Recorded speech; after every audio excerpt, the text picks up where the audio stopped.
created to reign. What does that mean? You are royalty. You were created to win. There's a definition that says to wear a crown. From your beginning to your end, you were created to reign. It's time to own your royalty, 'cause you are the essence of win. Oh, that's something now. If I want it, I'm gonna get it. I make it rain. I make it rain. Oh, if I I'm want so excited. Yes, we are back. Where y'all been?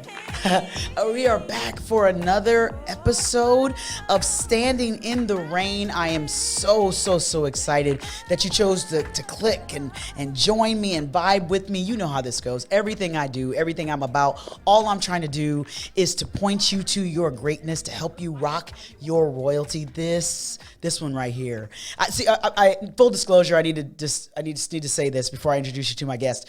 Full disclosure, this is a totally selfish endeavor on my part. All I want to do is hang around with really cool, excellent people, and so I invite them here to sit down with me. And but really too, what I want, because I just love y'all so much. I want you to know these amazing beings. They are transformative, and today's guest is no exception. He's one of my favorite people. Yay! Thank you very much. Yay! I have the incomparable, the transformative. You think I say that about everybody because it's true. I have the incomparable, transformative. Wait a minute. Did I even tell you who I was? I'm Dawn. I'm Dawn Roseman, the Rainmaker. This is Standing in the Rain. Yes, you are in the right place. Subscribe, lock it in. Yes, let's go. So, back to my guest. I am with the incomparable, the transformative, the creative, the just effervescent, just ball of light who is Dan Swartz. Let's give it up for Dan. Let's go. Hello. Thank you very much for having me on. Yay. I have to full disclosure too, I where we record, it's funny. Normally, you invite people to your house to do things. I really just. This is Dan's house. This is his spot. This is awesome. Welcome. Yeah. Thank you. Thank you for letting you come over to your place. Yeah, this is awesome. But that's what I'm talking about. He does so many amazing things. We're going to get into that and what we're talking about. We'll get into that. But Dan is the owner, the creator of the. I want to sound German when I say it. The Wunderkammer Company. The Wunderkammer Company. Yes, it is the most amazing art studio gallery statement here in our city. Did I say it right? Yeah. Wunderkammer Company. Yeah. What does Wunderkammer mean? So German translation is Wonder Chamber. Wonder Chamber. And then the reason why we named it that is way back in the day, Renaissance times. A wonder chamber was where new things were shown off. So there weren't art galleries and museums and things like that didn't really exist back then. So it was a wonder chamber was like new music, new clothes, new food, new stuff. And then art back then was like portraits and church stuff mostly. Okay. So then that evolved into what we think of as the art world. So we wanted to go back. Chamber. Yep. Wunderkammer, welcome to the Wonder Chamber. That's hot. You gotta get music. Right. You gotta get some music. I get this imagery like when you walk in, some beads and smoke. Some smoke. That's what I was gonna say. You have somebody that just stands there. It's like, welcome to the Wonder Chamber. Lots of maybe like dark velvet. You know what somewhere. I get? You know the imagery I get. Did you see The Wiz? Yeah. Remember The Wiz? Yeah. Remember when they were in the poppies? Yeah. So they were high, but still. But remember when in the poppies and they were like, the color is red. They're like, I feel like I get that imagery. It'd be like the Wonder Chamber. Depending on the day that you come in, it's going to be different colors. And it's going to be. Yeah.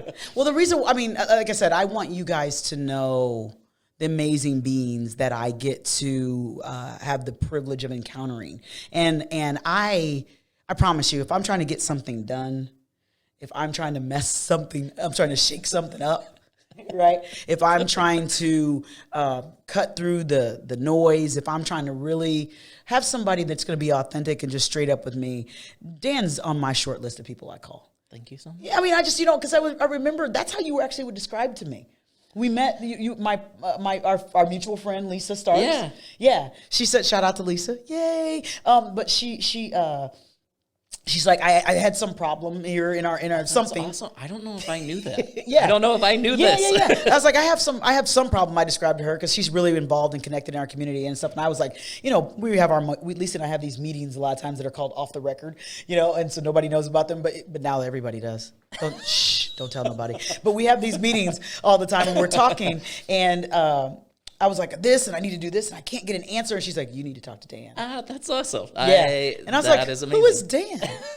I've never met Dan. She goes, you need to talk to Dan. Dan will know. Because when we had lunch, I remember at the Dash-In, yeah, and then the rest is history from there. See, he's being sweet. Dan wanted to have lunch with me though because he was trying to check me because I had joined some board. And he wanted to be like, hey, why are you on this board? And what is your plans for the city? And what do you know? And I was like, that is true. I love him. You thought I forgot, didn't you?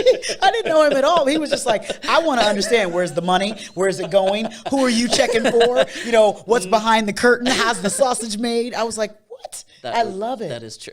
Yeah. I'm recounting this as we're talking about it. I forgot about that. That's where we met each other. But I loved it. I loved it because you have always been and that was years and years and years ago. 20. Yeah, it's been about that long. 2010, something like that. I think. Yeah. And you've been the same person. Thank you very much. I've never gotten anything else from you. I know who you are. And that's really cool. So I want them to do that. Yeah. I want them to know who you are because, we talk about the Wonder Chamber. I got to get it. There needs to be a set, the Wonder Chamber. Every time that comes out, I'm going to say it a lot. I'm sorry. I know, you're going to be like, that is totally cool. You're like, get that woman off there. That she's ruining your brand. Just keep saying that.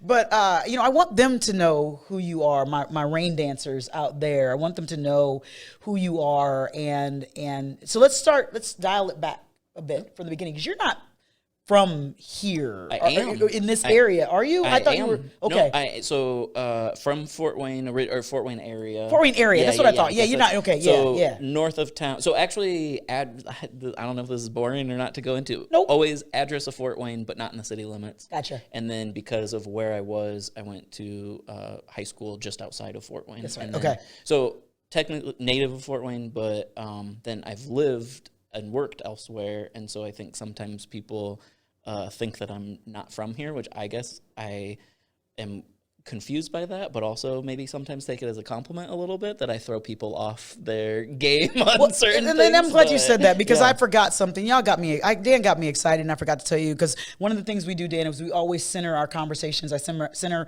my conversations with my guests around what I call the raindrop of the day or the drop of the day. Yeah. And the drop of the day for you is permission not required. Yep. Yeah. Yep. That the permission not required. Y'all need to understand that when you want to do something and a whole bunch of people are like, no, you can't do that, or we don't see you, or you don't look like what we would expect. You don't need their permission to move forward with what you dream about. So we'll get into that. But that's permission not required is the drop. And you have to learn that over and over again too. Right. Yeah. Right. Because you have to remind yourself. I think you because they the no's will keep coming. Right? We have a lot of knowers in this city. We have a lot of knowers. Yeah. I read something recently that said, that I don't know if I necessarily subscribe to this, but on some level I get it. They said when you get a no, that just means it shouldn't stop you. It just means I can't do business with that person. I see it differently. That's sometimes true. Yeah. I don't know if it's ego or if it's confidence. I choose the latter. But it's like when you give me a no, either maybe that I can't do business with you, or you just haven't come around yet. Not now. You're uninformed. No is not now. Yeah, it's not now. You're uninformed. That's what it is. Yeah. But you threw it out there like I've been to other places and I've worked other places and now I'm here. Other places are like being a art curator in New York, Dan. Yep. Talk about that. From here originally, grew up here, like totally grew up here, but basically, I was going to college. I realized I was going to college for fine art and philosophy, which are not always the most applicable spaces to create a career from or whatever. And I just realized that I really loved my teachers. Teachers have been a huge, have a huge role in my life. Yeah. But I just realized that I wasn't getting exactly what I needed. And I don't know, maybe this is an overconfident situation, but like, I'm going to get what I need. I love I'm that. not going to wait, or I'm not going to be comfortable with not getting what I need, I guess. Where'd that come from? I mean, that's a, you know, because I tell people all the time, and so, you know, like I tell, you know, if anybody's been around me, hung around me, you know anything about, you know, follow me at all, you understand that I say all the time that greatness is hardwired into your DNA and that it calls to you. Your royalty calls to you, and it's like, and it's unrelenting. I mean, you'll be in a room, you're like, you're like, I'm just gonna, and I do this all the time. I'll go in some place and I'm like, you know, I'm just gonna hang back. I'm not gonna say anything. I'm not gonna say anything at all. I'm just gonna sit here, and then someone says something absolutely crazy, and you're like, okay, I've got to fix that. I know that. That's not gonna work. So talk about that. That it's interesting. I don't know where it came from necessarily. I mean, I credit everything in, so we were talking about this a little bit before. I like people. I like being around people, but I'm actually really, I don't know, reserved, or I have a pretty close knit, like both family and then like my like the people that I've created as my family too. And so it's all from them. You know what I mean? Like the people who created me, I always think, but from very early on, I've just always been like my mom will say, I'm a very strong-willed child, even as a very little code, child of like, to where it just kind of was in me to be different. I've always just been kind of, I don't want to say like black sheep of my family or whatever, but like I always was different than other people in one way or another. And so instead of, I feel like a lot of times, and it might have just been an instant. I don't know if it was just maybe luck or whatever, but I feel like a lot of times people internalize that in a negative way and kind of become victim, or they internalize it in a different way. I don't know that's positive necessarily, because I'm sure it's led to some struggles also, but where you're just like, oh, okay, I'm different. Like, that's just what it is, and that's what it's going to be. So, like, I remember that of, like, a very early age where I just had to kind of deal with the fact that, like, I'm not gonna always fit in. And that is just the way it will always be for my entire life. Permission not required. So I'm gonna lean into that. I'm not gonna shy away from it. And so, I don't, I mean, probably, like, my grandma and my aunt were really big influences on my life too. My grandma had an interesting life story in that she was in a really bad car accident, like way back in the day, to where medicine didn't do a whole lot for her, and so the doctors like quit working on her and were just like, she's either gonna live or not. And then she was in the hospital for like a year. I'm not laughing. I'm just like, that's crazy. No, it's crazy to think about that. Of like, they were just like, we're done. We give up. Yeah, like we don't. Good luck with that. She'll work it out or work that out. She did. Like, I come from a very strong stock like, of people. And there it is. That's all you need to say. That's all you need to say. But like, so she was a character. Work that out because she survived. Yeah, she was a survivor, literally, of like situations that she had no control over. So like, and she was a huge influence on me. My aunt so that's my grandma on my dad's side, my aunt on my mom's side. So just to get into a whole bunch of stuff, she struggled with mental illness, very difficult situations with that. And, but she was like the fun, cool aunt that was like really part of my life. And so just seeing her go through that, where it wasn't her fault. It wasn't her, it wasn't because she did something. It was just that's the way that her life ended up going. And then watching somebody go through all of that and succeed at that, like, so I just think I had really great examples. And then not to, I don't want to discount my parents, I guess, but and then one of the biggest things for my parents was they showed me their life. I saw. What do you mean by that? You saw the good, the bad, and everything in between? Yeah, where like when I talked to a lot of my friends, like I had a pretty, I don't know, average life or whatever you would think of 90s America kid or whatever. I don't know what that is, but I think of it as being pretty whatever, except for the fact that now when I talk to my friends about like just life stuff or whatever, they did not get to see like the struggles or even kind of the joys in it too. It sounds like it was more monotone kind of like we had dinner, we watched TV, we went to family things or whatever, where like because of so my mom had to deal with a lot of stuff with my aunt. Sure. So I saw, you saw all of that. someone going through someone else's pain. And then Gotcha. I got to see her pain in a third party. So I think that just made me more observative. It's a word today. Yeah, that's the word right now. It's the word right now. Of all of that stuff. And so then I had to kind of go inward and understand myself in that process. Yeah. So then I just got comfortable with whatever I was. I love that. I don't know. I love that. No, I yeah. love that. I mean, you know, if I can distill all that down, Yeah. I mean, you had a lot of stimulus going on, a lot of things, and a lot of messaging, external messaging telling you don't fit. This is not normal. You're not normal, and you decided, I'm fine with that. Yeah, nobody is. That's the other I thing love that it. you realize That's eventually is people fight hard to get to normal, and they're never gonna be. And they're never. So There are a lot of many. Y'all know how this goes. There are a lot of mini drops in the midst of the main drop, which is permission not required, and that's one of them. You fight really hard to get to this state called normal, and it's false because no one is. Yep. Yeah, I'm gonna. And I think of that for a lot of things. I mean, just those kind of trope ideas of what, like even happiness. I think of a lot. I think that people should be happy, or I hope that people try to be happy. But if you're fighting to reach what your idea of happy is, then you're not doing it right. Yeah. You gotta just allow Yeah. allow those emotions and those things to happen and not dwell on them so much. Well, those ideals I talk a lot about this too. Those ideas come from someplace external. Yeah. Oftentimes. Yep. I'm not, what makes a person who is a perfectly good life, a young lady or a young man to say, you know what, I am 30. I'm happy. I mean, I'm doing everything I wanted to do, but I'm not married, or I don't have children, or I don't have this job. So I now have decided I'm not happy. And I was like, well, who told you that was the trigger? Yep. Like, are you okay? You don't have to have those kids? Yep. I mean, I have to. I mean, it's okay. Let 'em go. It's all right.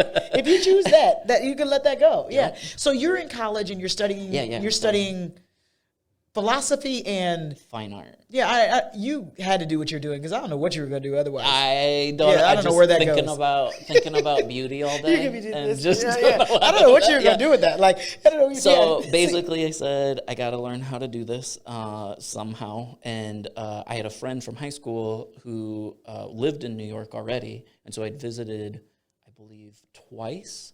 And then, and actually one of my friends in college was older than me, and he was just graduating, and he got into a school in New York. Okay. And so I was like, 2 people, that's enough for me to build a network from there probably. I should be in New York. Where were you in college again? So we, University of St. Francis. So you're in Fort Wayne, and you're like, and 2 people are in New York, and you're like, that's where I should be.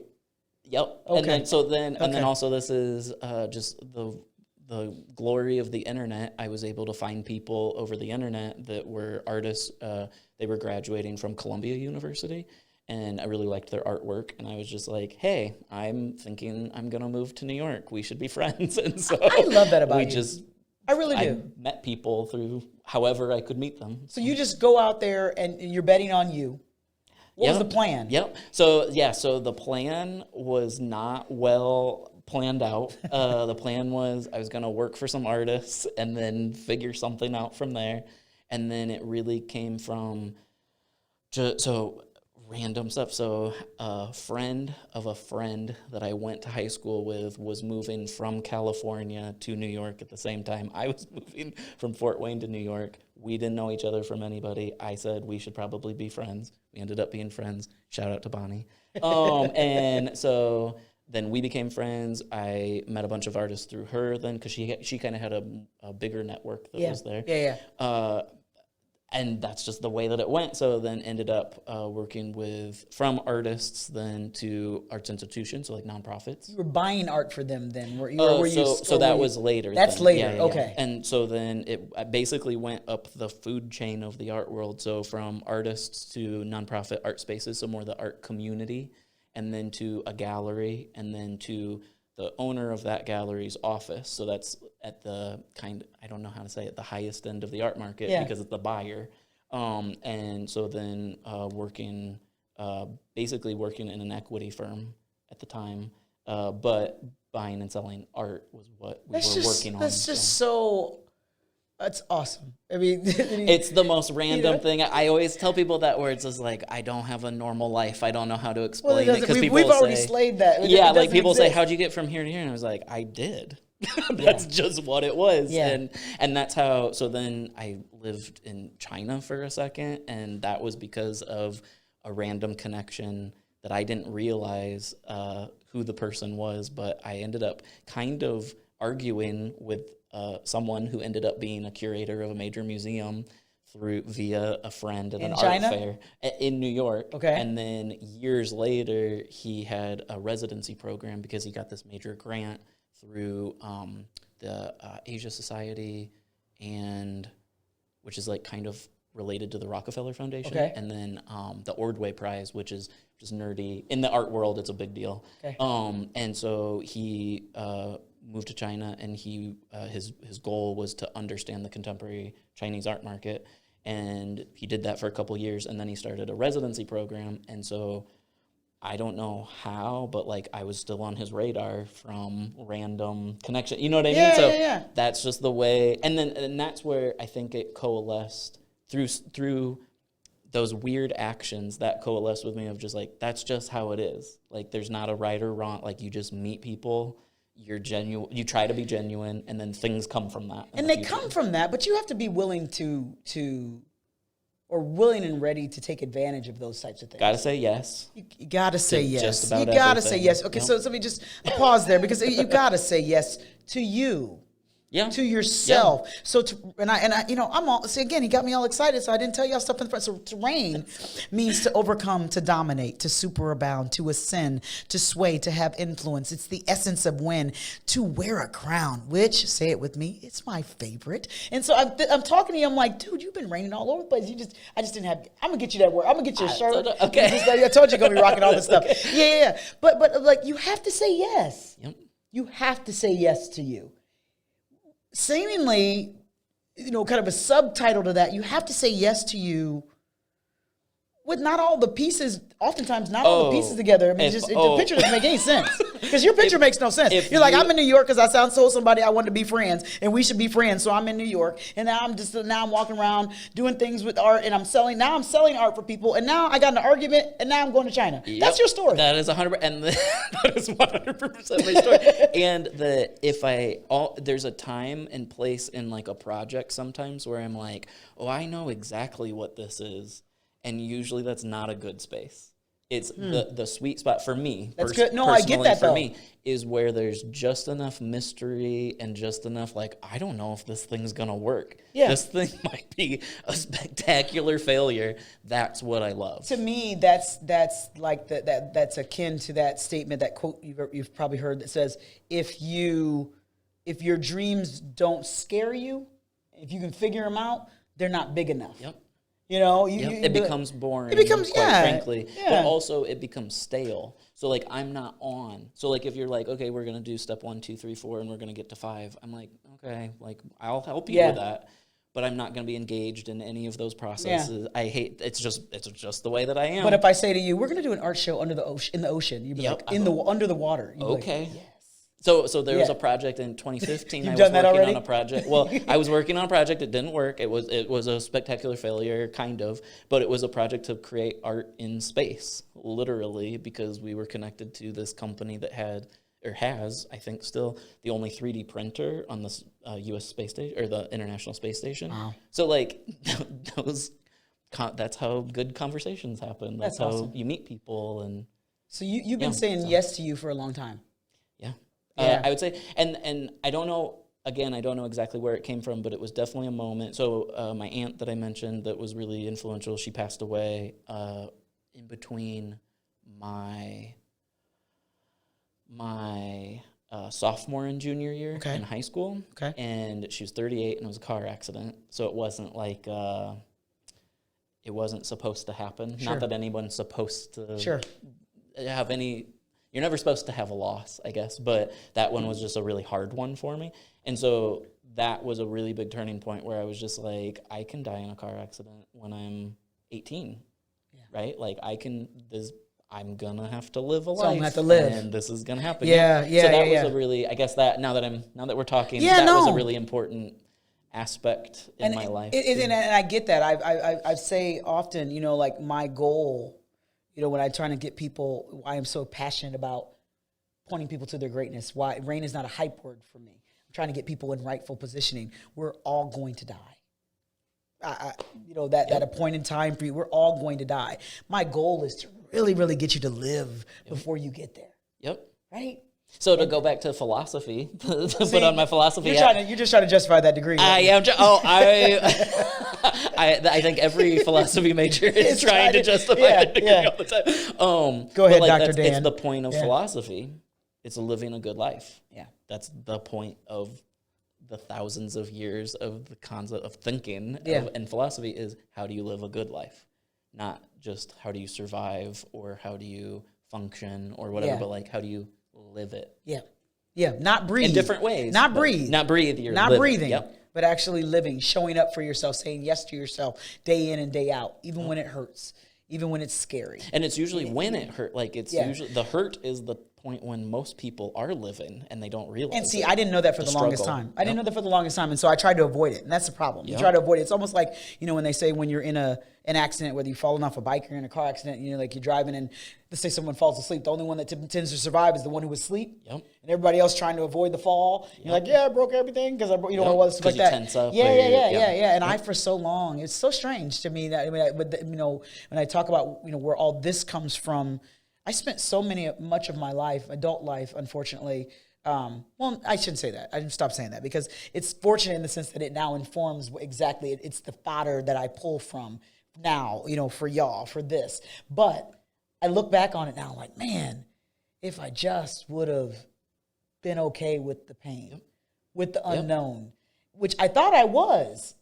Well, and you have to teach yourself, like, I don't know. You know what I mean? Like, I feel like maybe I'm sounding like, oh, I know. I have a concrete idea. You're not. You're sounding, this is your life. I have to teach myself. They can't come for you. Yeah, right. I have to teach myself over and over again. That's the thing that I'm going through real recently is, like, I learned this lesson, but I'm having to relearn a lesson that I know that I know. Yeah. If that makes sense, I don't know how to say. I'm finding myself in a loop where I'm like, I thought I got over that loop. And so we learn these lessons but they're in context. Context, yep, that's 100%. Right, and so if we don't spend the time, and I'm learning this, just what you just said, just triggered this. If we don't spend the time to mine the lesson, separate and distinct from the context. Yep. You're doomed. Then you're doomed to repeat it. Yep. Yeah, you don't flunk out. You know, you'll just go right back around. So so you'll just be sitting here again. And you're like, so that's what what you're talking about. What I've had those experiences. You're like, I can't believe this. Like, no, you just thought it was all about that relationship is why you were crazy and set the house on fire.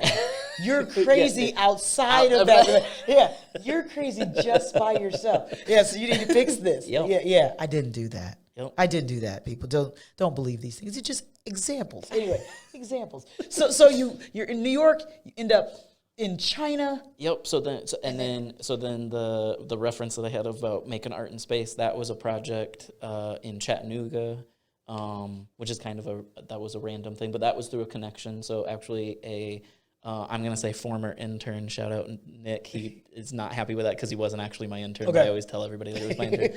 I was at the Downtown Improvement District in Fort Wayne, which is when I would have met you. When I would have met you, it's when I met you. So he was an intern there like a long time ago, but I kept in touch with him. He was doing a project. I had a skill set where I could help. Wait, was the plan always to come back to Fort Wayne?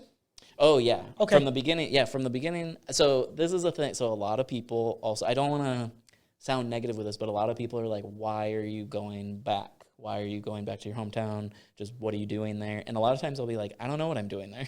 Like I don't have it all planned out at all. But it's just always been a thing from very early age of just for better or worse. I love it here. Yeah. And I love the people here. That's what I'll say is like a space, because I've been in a lot of spaces. Spaces are spaces, and there's really pretty spaces and there's really ugly spaces and whatever. But it's the people and the relationships that you have. I got the same thing. Right? I got the same thing. I mean, when I was in law school, I remember telling people like where I was from. They're like, so but go around, you meet new people, and they're like, where are you from? I'm like, Fort Wayne. Like, I love Texas. I'm like, I said, not Texas. Oh yeah. I didn't say Fort Worth. I said Fort Wayne. Yeah. They're like, where is that? And then when I was getting ready to graduate, because I went to school in University of Illinois, they're like, when I was getting ready to graduate, they're like, where are you going? And I'm like, I'm going back. I have a job. I'm going back to Fort Wayne. They're like, why? Yep. You can go out. I was like, I can pay to go out, but I'm still going back, to Fort Wayne. And it's not, I understand. I think everybody has. I don't think that's a Fort Wayne thing. I think it's a hometown. It's a hometown thing. Like, And then I had obviously Theo. Yeah. Theo. Yeah. Fresh Laundry. Shout out to Theo. He's amazing. He was a guest on Standing in the Rain, and he made this comment that I told him I was going to steal. So this is the last time I'm giving you credit. But he said, Fort Wayne is my home, but the world is my office. Yes, I love 100%. that. Yeah, yes. I said that now. Yes. That's mine. Yeah, that's well, mine. and you can't do that everywhere. You can't. When I lived in New York, I didn't go to Boston, and that should have been easy, right? Like it's a hour away or whatever by a bus or a train or whatever. I should have been able to go there all the time. But when I moved back here. Then I went to I can go everywhere. Yeah. Basically now. So what the bottom line of all this is that the pull of the 260 is real. Is strong. Is real. Strong. If you haven't experienced it, you probably should. You see it. I gotta put that in. I like that. I love it. I love it.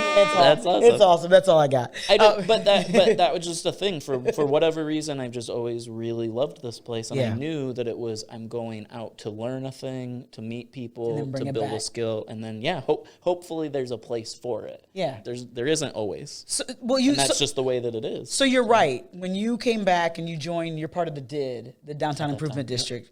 That's when I encounter you. I didn't really even know what the Downtown Improvement District was. I was just getting involved in any sort of civic activity and bidding on boards and things of that nature. So I just was trying to learn. And I meet you, and then and there's a lot in there. But like I said, as we started out, I met you because you were this is not a phrase that anyone said, but they did, in the sense of like you are the resident disruptor, and I didn't know what it meant.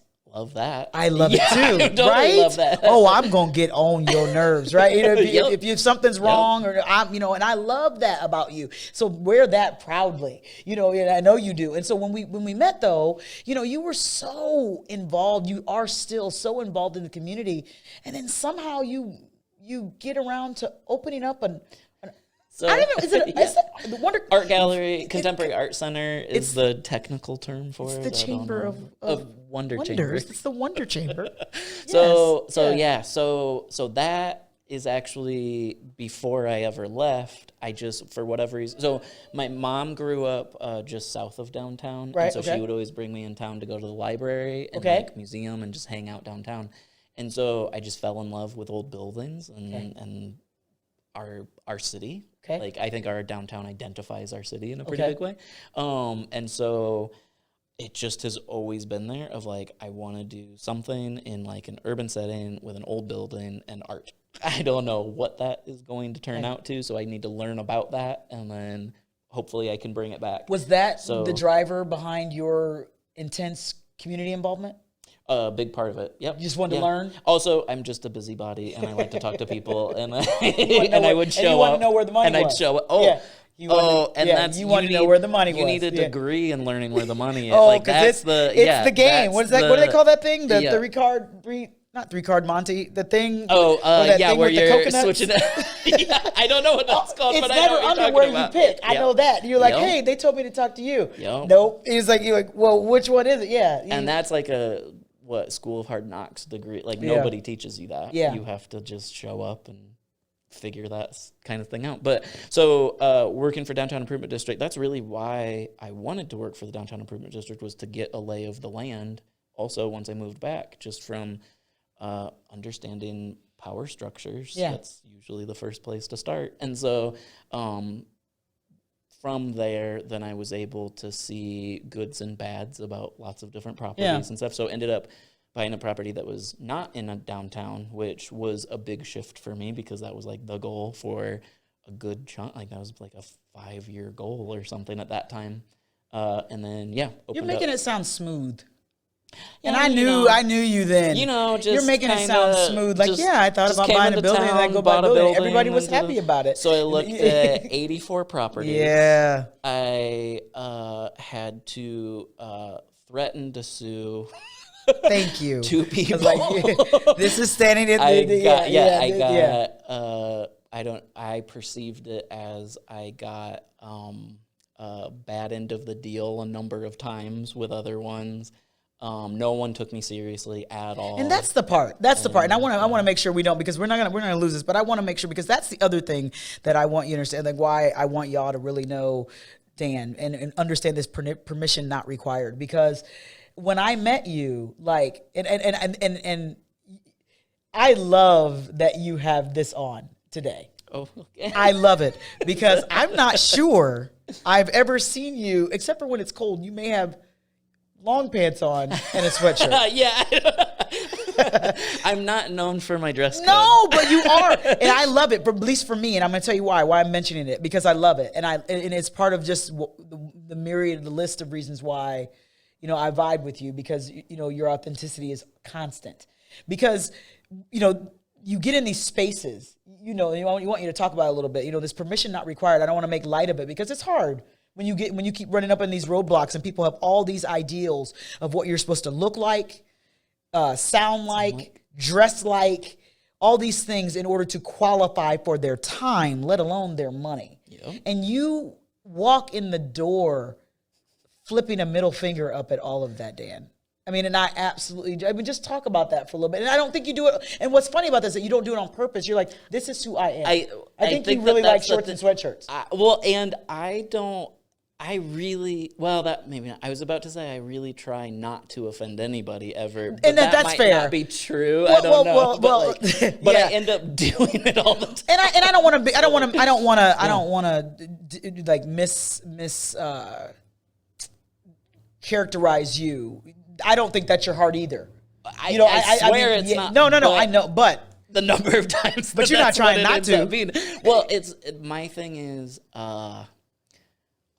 my thing is we're all adults, right? Like I feel like a lot of people don't want to be. We're all adults. If you're in the room in a lot of these discussions, you're not. It's not kid gloves. Did you just say a lot of people don't want to be? Don't want to be. I know. They want to wait for somebody else to do it for them, or it's just my turn to do this thing. Yeah. It's like, no, you need to take the reins on that thing. You're not just. People aren't just here waiting to give you opportunities. That's just not the world. And so my thing is, like, we do not have to like each other.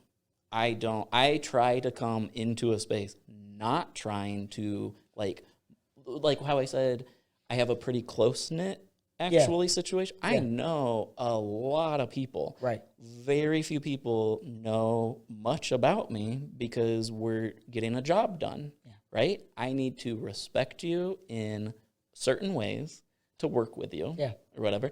I'm probably going to argue with you. That's just going to be a thing. I'm not doing it. Hopefully people understand I'm not doing it flippantly. It's because I've done the research. Yeah. I know what I'm talking about. Try to, at least. That was actually one of the things I was going to bring out, because one of the things I also applaud you for is that, it's not just for sport. It's actually because, I've sat in meetings with you and you're, they'll say, we should do this. And I think this is a great idea and we'll study this, and your hand will go up. And you're like, we studied that 5 years ago. And that plan, along with the plan from such and such, and the plan from this district and this group, and the plan from this commission, are all also sitting in that same drawer. And we did nothing with those. What are we going to do now? How is this any different? And typically, we're the same people that tried it that time. Yep. We're not. It's just one of those things that I don't know. Again, I don't know where that came from, but I'm not going to let, I don't know how to say that. I'm not going to believe a lie. That just seems so basic. Well, no, I say it this way. I fully believe and am fundamentally committed to holding people accountable to the privilege of their leadership. Oh, yeah. They are serving people. Leader means servant. Yep. And so whether you're the mayor or you're the whatever, I mean, head of this party or head of this committee, you are by definition a servant. Those are not your dollars. This is not your community. You know, in and of it by yourself, there's a whole bunch of people counting on you to make adult decisions. Yep. Right? Yep. That's, And I mean, to me, that's the way I and process stewardship. it. And stewardship. Right? Yes, exactly. Like it's your job to carry it forward, not to own it. Yeah. Typically. Yeah. And I think of that even like, so the building, it's 100 and... The building we're sitting in now? Oh, sorry. No, Wunderkammer. Yeah. No, not Wunderkammer. The Wonder Chamber. Yeah. We got to get some music for that. Yeah. 118 years old, I believe. Okay. And so like... It's gorgeous. Because of the wonders of living in Western civilization, I own that property. Yeah. But I'm stewarding a nearly 120-year-old building for somebody else down the line is how I'm thinking about it. And it sits in a neighborhood. That neighborhood has a really rich history. I don't want to mess up that space. You know what I mean? So, and I'm not trying to be like, I'm just doing it for the community. And like, you know what I mean? Like, because there's selfishness or self-interest. I've been trying to figure that out I'm trying to never say the word selfish, but I'm trying to always say self-interest. Gotcha. I am self-interested. I appreciate that. I'm coming to a conversation self-interested. I'm coming to a business deal self-interested. And if you're not, that's not good. You know what I mean? Like, but it's like, so there is self-interest, but I'm trying to steward something because I'm going to die. It goes back to that too. I'm on a constant quest now, especially now I've got it, you know, I'm totally fixated on making sure that people understand what reign looks like. Because I can say these words and be like, yeah, reign, yeah, overcome, yeah, dominate, yeah, I superabound, I win, I'm the S. I believe you, Dawn, but now what? Right, and we're gonna, you know, there are things I'm trying to put out there that are coming for that. But I want you to unpack this because I know a little bit of the story. You have this. How old again? How old is the building? I believe so. It's 1903. Yeah, I remember when you bought it. I remember when you bought it. You did all that work. You lived there for a while, didn't you? Did you do some things? I've never actually lived there. I wanted to live there because back, what would it be? Back before 1940, I think. It was designed to have apartments. Oh, wow. Up above Okay. it. So like people lived there. Yeah. And so I was like, I want to live there. That'd be awesome. Yeah. But just it didn't make, basically the money didn't make any sense for the types of improvements that I needed to do for the equivalent of a cool little apartment. Yeah. Kind of a thing. Yeah. So I've never actually lived there, but the intent originally was to live there. Yeah. And so, and like there goes back to of like, I fail all the time. A lot of sweat equity in that. Total sweat equity though. That's six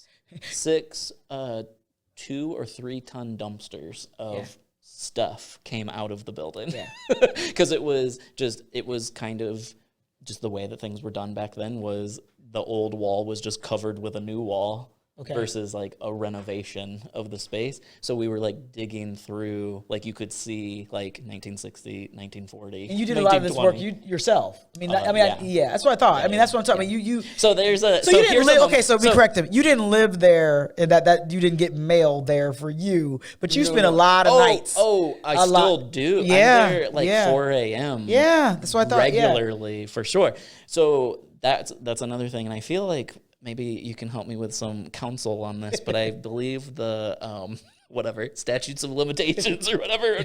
So a lot of that work was done illegally by me because you're not allowed to demolish things in a structure. Don't believe any of these things in this show. He doesn't know. By illegal, he just means it saved me like 80 grand to take my frustrations out. So I'd go to downtown meetings. I'd be so mad at how our leaders were not being good leaders. Yeah. And then I'd bust a wall down. And then I'd come back, go to another meeting, go bust another wall down. And so it was that summer of 2012 of just breaking down a building and recovering pieces of its history, and then wiping that out to make a blank space to a certain degree so that then the community can fill it back up with culture. All with the goal of service, right? Like you said, legacy. legacy for you. Yeah. So we're sitting in a space too that I introduced as your house. Yeah, so tell them where we are. So this is my new house. This is my lake house that I've been working on, lake my house, second home. Sans lake. Sans the lake. There's no lake, people. Yeah. So this is Atrium, which is a property that I don't own, but I'm executive director of an organization called Start Fort Wayne. Yeah. And so this is a new space for me to be in. So this isn't my dream. Like Wunderkammer, I crafted it from dust or whatever. You know what I mean? Like I really wanted this thing to happen, and then I made it happen or whatever. And that was a really fun experience to go through all the pain and the whatever of getting there. Yeah. This is a different one where essentially I'm managing someone else's dream. And so that goes back to like from a stewardship standpoint of the spark of this idea was not mine at all. And so it just took over in 2020. It's a entrepreneur. Gorgeous building. Thank you very much. Yeah. So the building is actually owned by the architecture firm that's downstairs. Okay. And then we've been leasing the space out. Because now it's I'm part of it. Yes. Since 2015, even though I just glommed on last year.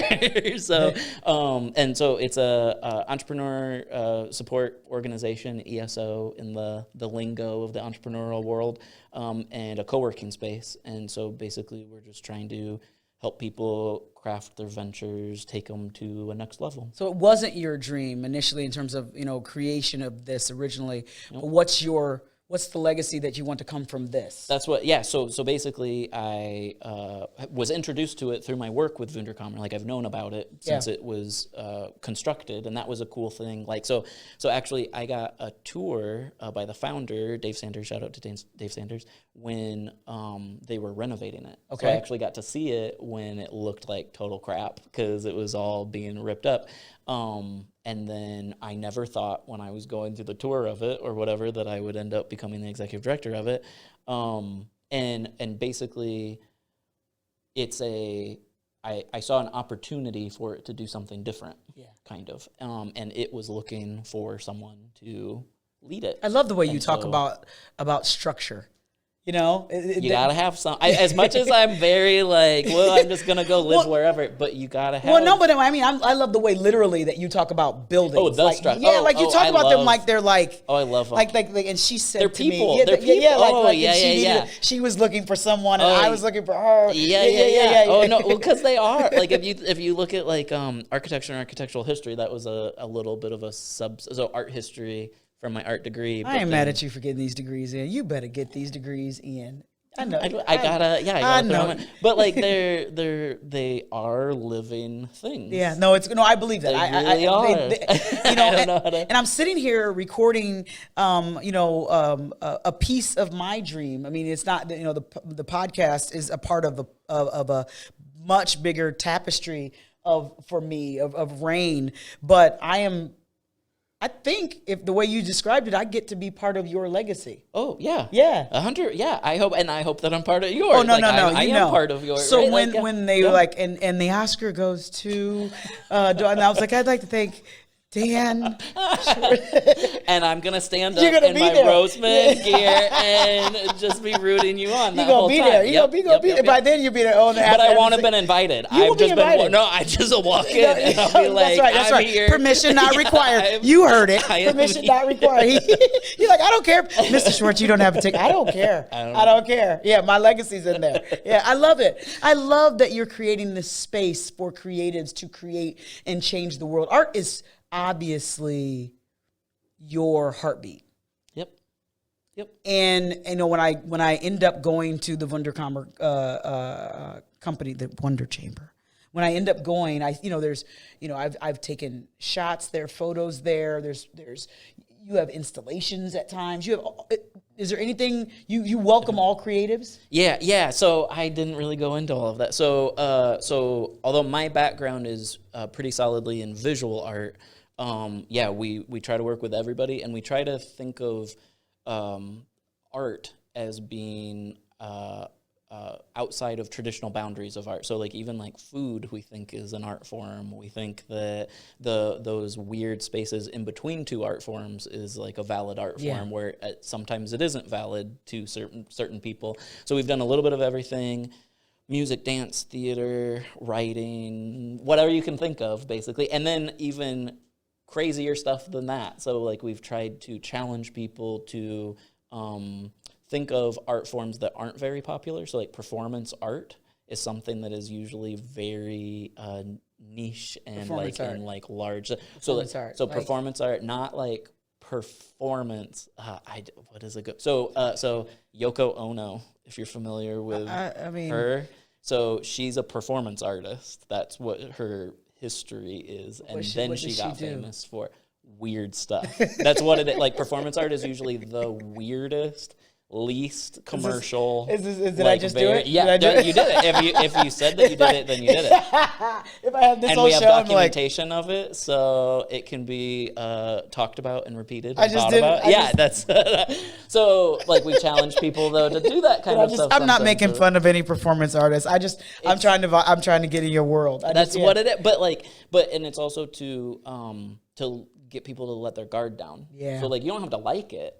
I don't like a lot. Hopefully this doesn't. People are going to come for me for this. It's too late. It's too late now. I don't like a lot of the stuff that we end up showing. But you don't have to. But that's not the point of it. You respect the art. Yes. You respect art. Yep. You respect creativity. And the artist. And the artist. The artist has to fail. The artist has to fail over and over again, and that's how they learn how to be good at what they're doing. So I think that's a drop within a drop, permission not required. Certainly, because the artist has to fail.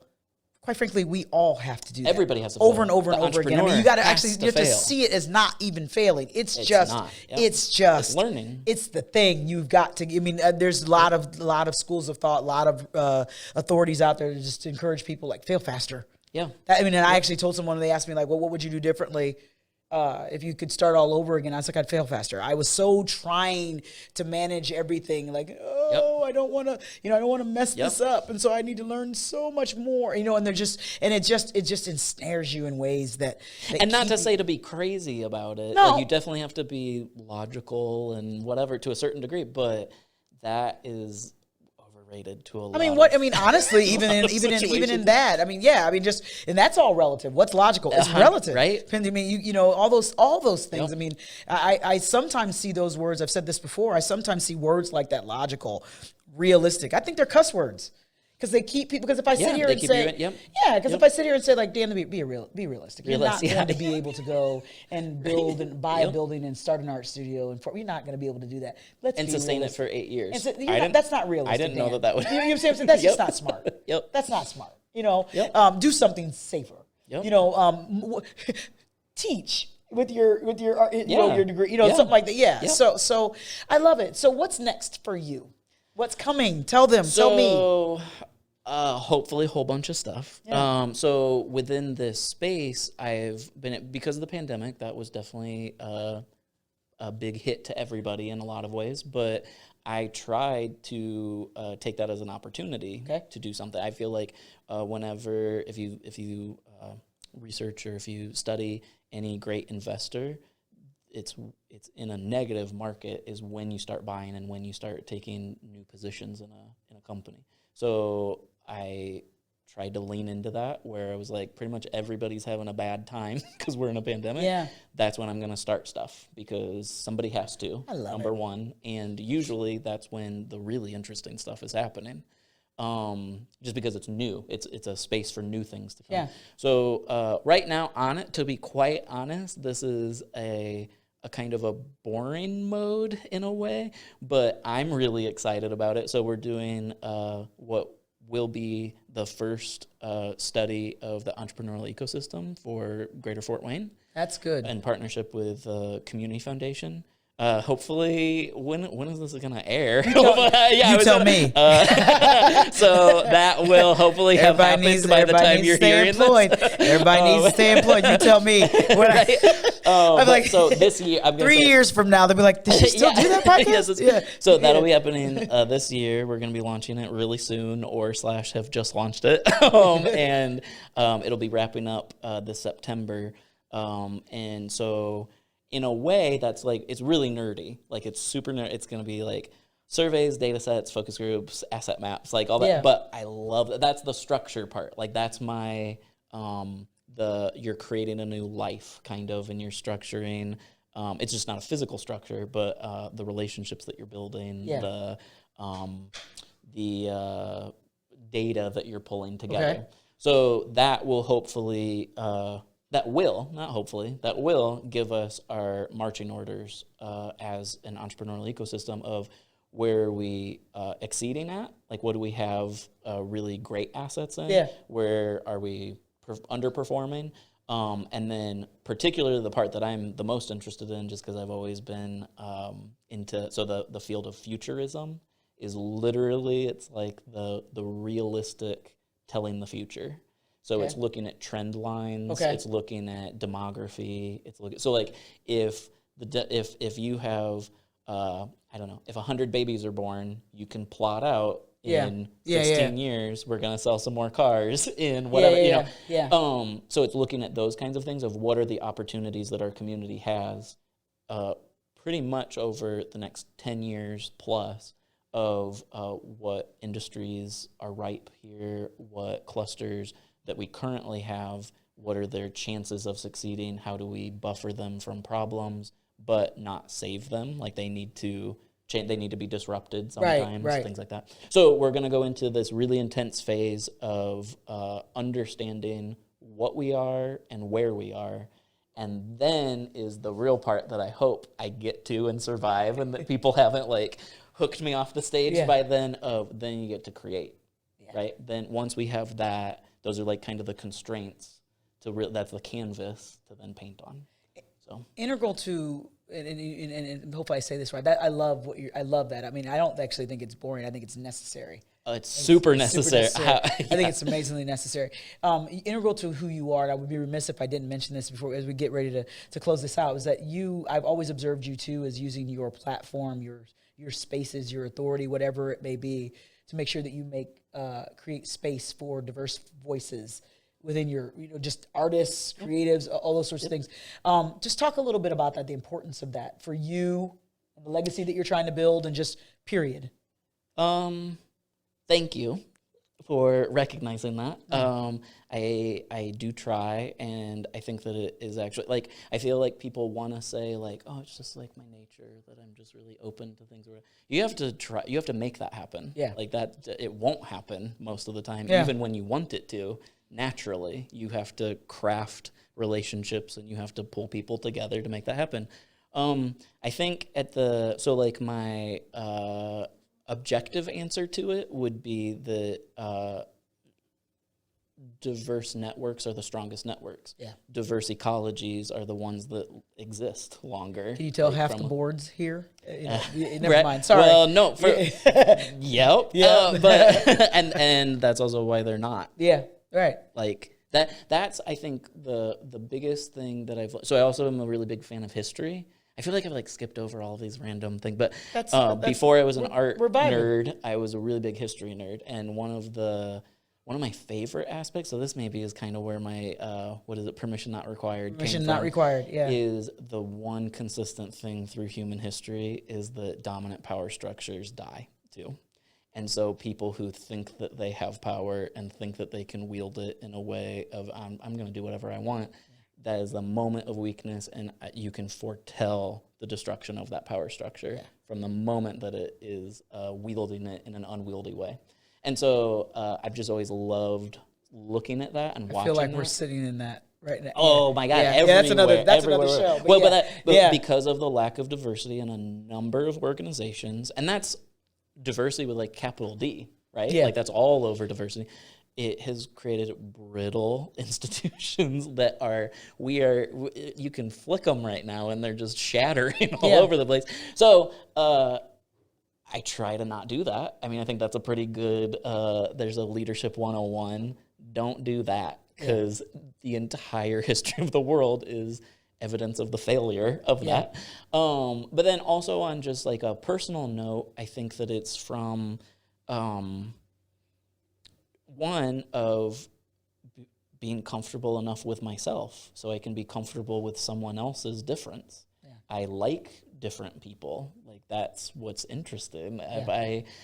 Typically, if I encounter somebody who's too much like me, it is not good. Like, I'm not proud of it. Yeah. But I'll be like, I just don't like this like, why do I just not? Yeah. And then I'll figure out, I'm like, oh, we actually like the same things, and we like, do you know what I mean? And Yeah. and I think it's one of the, like, the discussion that we were talking about beforehand of, like, there's a natural instinct with some people, at least, of not liking yourself. And I don't think it's a I don't know, like a deep set issue, but like, I don't want to be around copies of myself. I want to like taste all the flavors of all the people. It's around me. what is it? I just used this analogy recently. It's the Coming to America thing. Like, what do you like? Whatever you like, my prince. Yes. Yeah. What do you want to do? Whatever you want to do, my prince. Like, get out of here, girl. Yes, it's boring. Everybody want that. Yeah.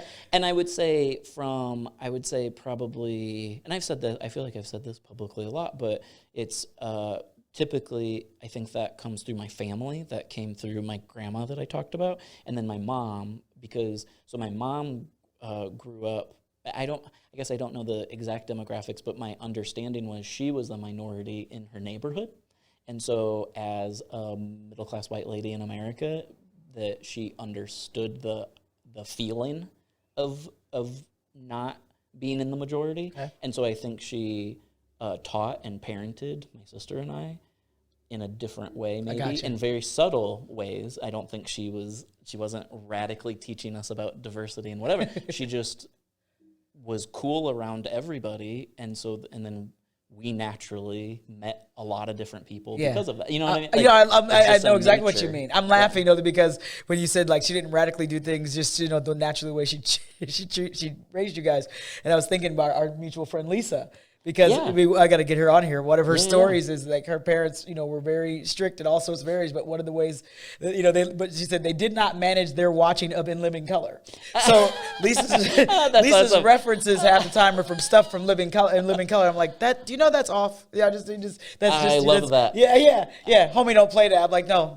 I love that. Yeah. That's awesome. I did not know that about Lisa too. Never mind. Shout out again, Lisa. We're probably not friends anymore after these two references. But yeah. But it's just a little thing that I almost kind of fear that, actually, if we can talk about this might turn into a really deep issue, but I almost fear that about a certain aura of the world today, where I think people are trying to be not trying to be diverse, trying to be accepting, but in a way where it's not genuine. It's weird. Like, it's you totally just weird. have to just accept people. Yeah, it's totally not, weird. You don't have to, and if you're forcing yourself to do it, that's the thing. It feels weird. It's totally weird. It's like, I remember I was out at one point with some colleagues, and it just, it was just